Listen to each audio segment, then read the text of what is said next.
திருச்சிராப்பள்ளி காவிரியோட தென்கரையில் ஓயாமரி சுடுகாடு இருக்கின்றது.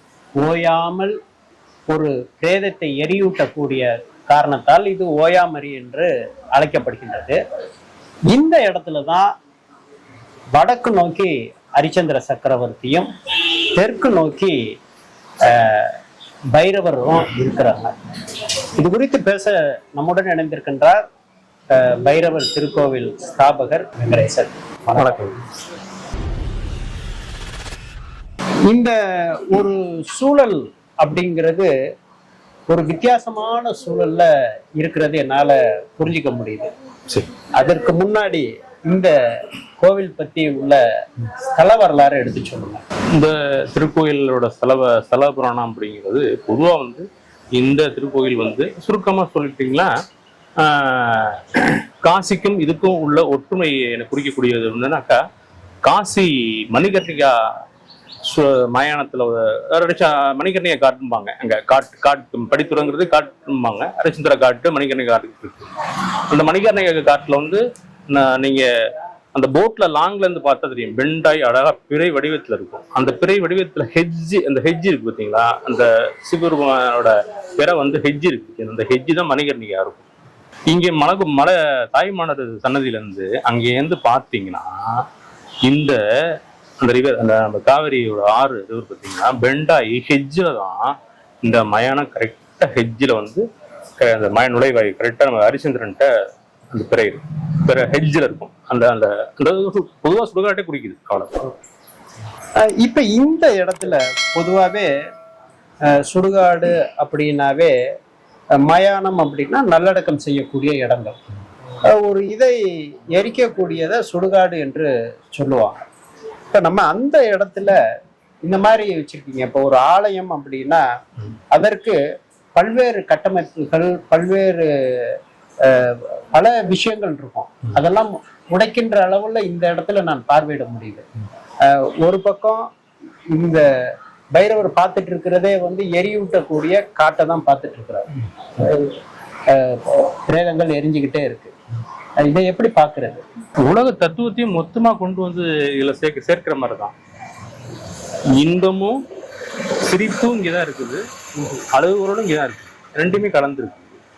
இப்ப நாங்க இங்க வரும்பொழுது இந்த உச்சிகால பூஜை நடந்தது. ஆமா, அபிஷேகம், தேனாபிஷேகம், மஞ்சள், திரவிய கொடி, இந்த மாதிரி விபூதி எல்லாமே நீங்க பண்ணீங்க.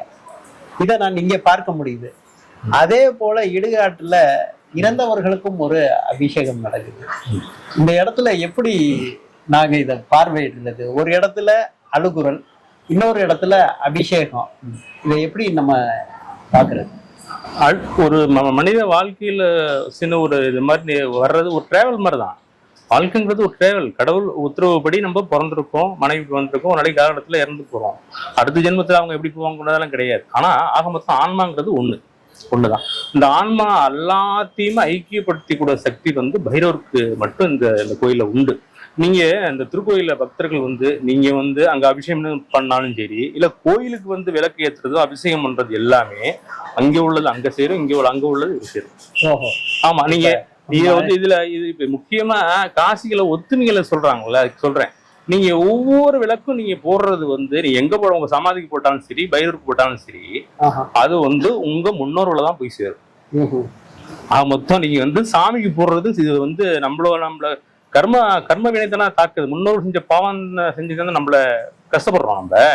அது அந்த பரிகாரம் இதே சேர்ந்து போயிடுது. நீங்க வழங்கினாலே சேர்ந்து போயிடுது.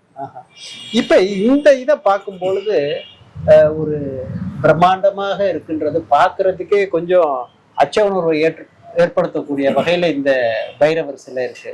அவரோட தலை உச்சியில கபாலம், இந்த சிங்கப்பல், கோரப்பல், அதே போல உடுக்க, பாம்பு, இதெல்லாம் இருக்கு. இதெல்லாம் எதை குறிக்கிறது? நம்ம கடைசி காலத்துல உள்ள நம்ம இறக்கும் போது எதை ஒண்ணுமே இல்லைன்னு சொல்லிட்டு இருக்கும்போது பிறந்தது நிர்வாணம், இறந்தது நிர்வாணம், இதுதான் உதாரணப்படுத்தக்கூடிய. இப்ப இதுல ஒரு வழிபாட முன்னெல்லாம் சுடுகாட்டுல வரும் பொழுது சிறு குழந்தைகள், பெண்கள் எல்லாம் வர்றதுக்கே அச்சப்படுவாங்க. ஆனால் அந்த இடத்துல இந்த பைரவர் சன்னதியில நான் பார்க்கின்றேன், முன்னாடி சுடுகாடு இருக்கு, இங்க பாட்டுக்கு அங்க வந்து இறுதி சடங்கு பண்றாங்க, இங்க வந்து குடும்ப சகிதமாக வழிபாடு செய்யறாங்க. இதை எப்படி நம்ம பொதுவா வந்து நம்ம காசில மன்னிகர் சுடுகாடு உள்ளுதான் அவரு காசி விஸ்வநாதர் எல்லாம் சரௌண்டிங்ல பாத்தீங்கன்னா பஜார்ல பாத்தீங்கன்னா பாடியை தூக்கிட்டு வந்து மணிகர்ணிக்கு வரிசையை படித்துட்டு இருக்கோம், எங்கன்னா இருக்கலாம். அப்படி வரும்போது எல்லாம் சங்கமம் வர இடம் காசில. அதே மாதிரிதான் இங்க வந்து அதுல அங்க போய் அங்க மக்கள் பஜார்ல போகும்போது ஒண்ணு சொல்லிட்டு தான் போவாங்க, அதெல்லாம் ஒண்ணும் இது கிடையாது. அதே மாதிரிதான் இங்க உள்ளது. திட்டுக்கு ரெண்டையுமே நான் பார்க்கும் பொழுது நுழைவாயில் சுடுகாடு நுழைவாயில பார்க்கின்றேன், வெள்ளைத்திரி, கருப்பு திரி, சிவப்பு திரி என்று விளக்குகள் இருக்கு. அப்ப அந்த விற்பனை செய்யக்கூடிய அம்மையார்கிட்ட கேட்கும் பொழுது கருப்பு வந்து சனீஸ்வரனுக்கு, சிவப்பு வந்து பைரவருக்கு, வெள்ளை வந்து அம்பாளுக்கு என்றெல்லாம் சொல்றாங்க. இது இந்த மாதிரி உள்ள ஒரு தொடர்புகள் எல்லாம் எப்படி, அதுல அந்த மிளகு அந்த மாதிரி ஏதாவது இருக்கா? தீபங்கள் ஏற்றுவதனால பலன்கள் இருக்கா? சிகப்பு வந்து பைரவருக்கு ஃபர்ஸ்ட் உகந்தது ஒளிய மித்த வஸ்திரம் கட்டக்கூடாதெல்லாம் கிடையாது, உகந்தது சிகப்பு. அவ்வளவு. கருப்பு ஆமா, கருப்பு யாரு சனி பகவானுக்கு உகந்தது, சனி பகவானுக்கு வல்ல வஸ்திரம் கட்டலாம், உகந்தது, அவ்வளவுதான். அடுத்து நம்ம அப்படியே நாங்கள் கடந்து வரும் பொழுது திருக்கோவில்ல சிவனோட தென்கிழக்கு பகுதியில பைரவர் இருப்பார், இங்க சுடுகாட்டுல பைரவர் இருக்கார். ஆனா அந்த பைரவருக்கும் இந்த பைரவருக்கும் அந்த வாகனங்களும் மாறுதலாக இருக்கு.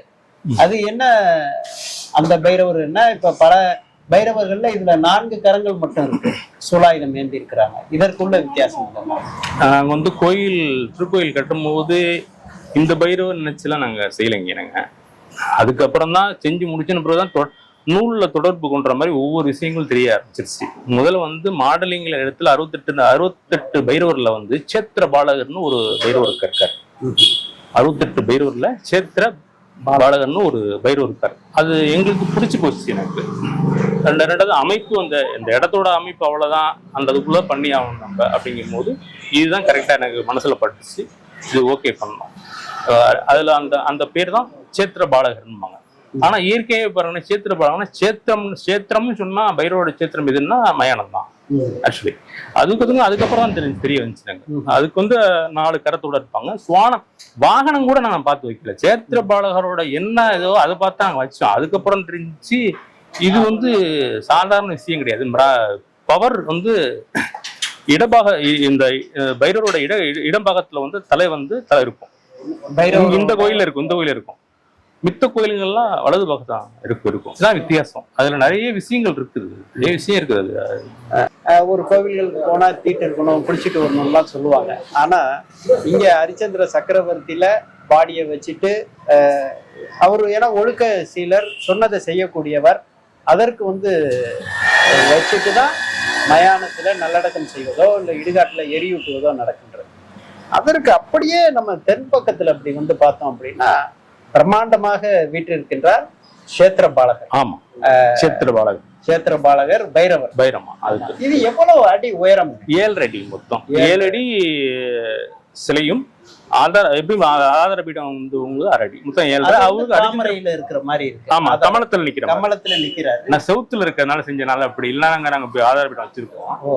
அதற்கு கீழே இப்ப நீங்க விக்கிரகமும் வச்சிருக்கீங்க, 2.25 அடி. அதற்கு நடுவுல சிவன் இருக்கிறாங்க, காசி விஸ்வநாதர் இருக்கு உள்ளது. அதுக்கு அடுத்து சனி பகவான். அது குறிப்பா சொல்றேங்க. மற்ற சிவன் கோயில் அந்த எந்த ஒரு கோயிலையும் பாத்தீங்கன்னா பைரவர் வந்து